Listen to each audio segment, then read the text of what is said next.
We cut across to breaking news coming in the Mahua Moitra case, where the CBI has now written to Lok Sabha Secretariat seeking a copy of the Ethics Committee report in the Mahua Moitra case. This is the latest that is just coming in, as the CBI has already been conducting an inquiry in the matter as per the orders of Lokpal. CBI is to submit its inquiry report to Lokpal upon further orders of Lokpal, where CBI can register FIR and conduct full-fledged investigation.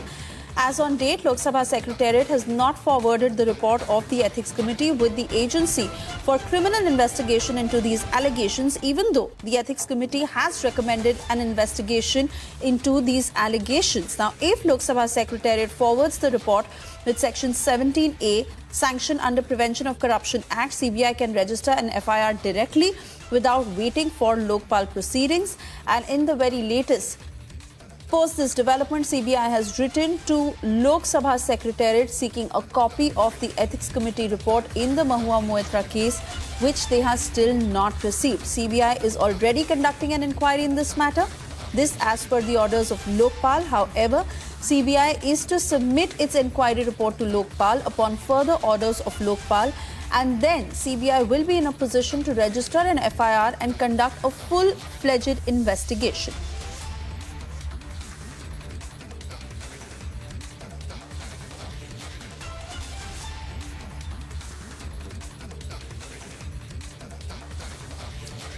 Shavan and Harsha will join us shortly, as they'll give us more details of what exactly will be the CBI's next move. Also, in this scenario, when is the Lok Sabha Secretariat to forward that report? Remember, this is an extremely important development, not just for expelled Mahua Moitra, but even in terms of taking this investigation forward.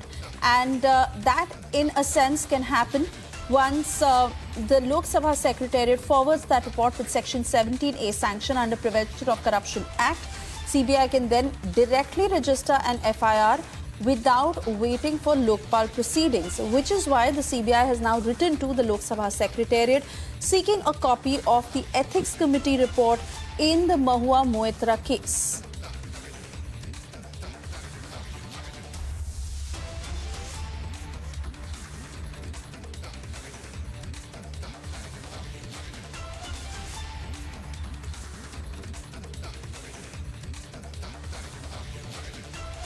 Shavan Sen is tracking all the details on this story. He will join us shortly to give us more details of what the CBI is planning to do next. Remember, it is really a matter of time now, as the CBI has written to the Lok Sabha Secretariat seeking a copy of the Ethics Committee report in the Mahua Moitra case, as the CBI will then be able to go ahead with the investigation full-fledged.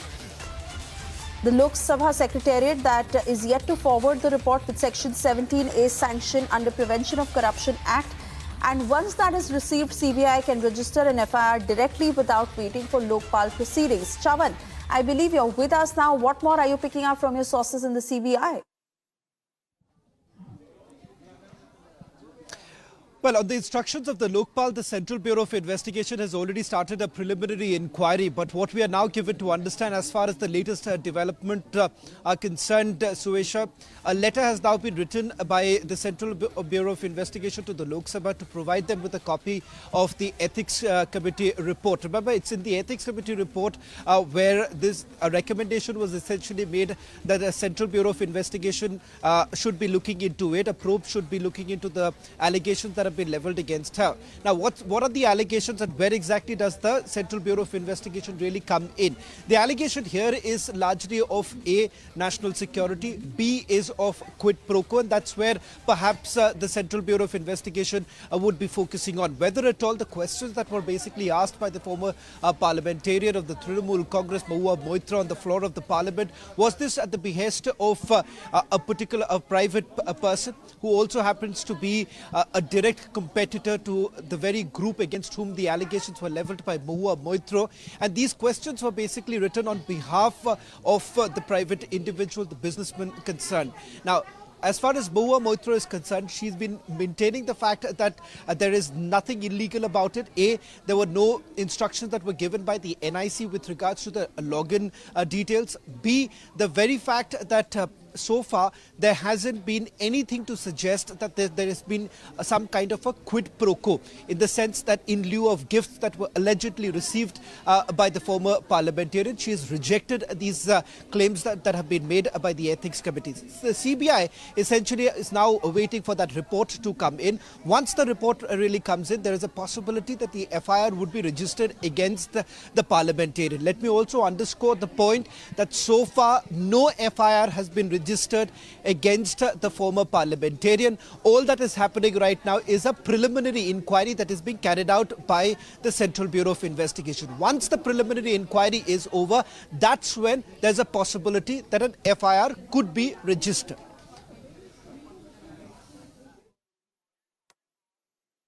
All right, Shaman, while that point is fairly understandable, really to know in terms of how Mahua Moitra is knocking the doors of every possible platform, including the courts, as she's trying to turn this decision around. Now, with the report getting submitted to the CBI, they will obviously take the investigation a step forward and carry it on in a full-fledged manner. So, in that sense, what are the options now in front of Mahua Moitra? Well, she's already knocked at the doors of the Supreme Court with regards to the suspension order that has been recommended by the Lok Sabha, which she calls completely illegal. An opportunity was not even given to her to put across her point. She says that there are no set rules in terms of the login, parliamentarian login that is given to every MP concerned. She says that there was nothing illegal about it. But as far as the ethics committee goes, they have been saying that according to their investigation, login that happened not once but about over 40 times. These logins happened not only from here in India but also from abroad, which indicated that she had basically given credentials of her login to others. That is the reason why the ethics committee has been saying that whether at all there is any sort of a quid pro quo to begin with, and secondly, whether at all there has been a cause of concern pertaining to national security, because remember the login was happening outside India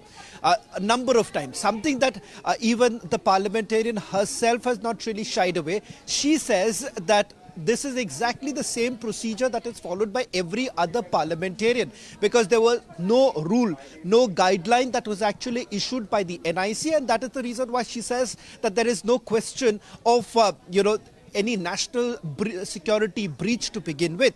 Secondly, with regards to the questions that she was asking, raising allegations against business conglomerate Adani, she says that she sticks to the point because she believes that this was in national interest, number one. Number two, she also says that where exactly is the proof in terms of the fact that she was asking on these questions in lieu of certain gifts that were allegedly received by her from a private person, a private businessman who also happens to be a direct competitor to the Adani group. To which she says that so far they have not been able to prove. The ethics committee maintains that this is a job that perhaps the Central Bureau of Investigation will have to look into. It is the CBI that will be proving the fact that whether at all there is any sort of material evidence to the effect that she had taken money or gifts in lieu of asking those questions on the floor of the parliament.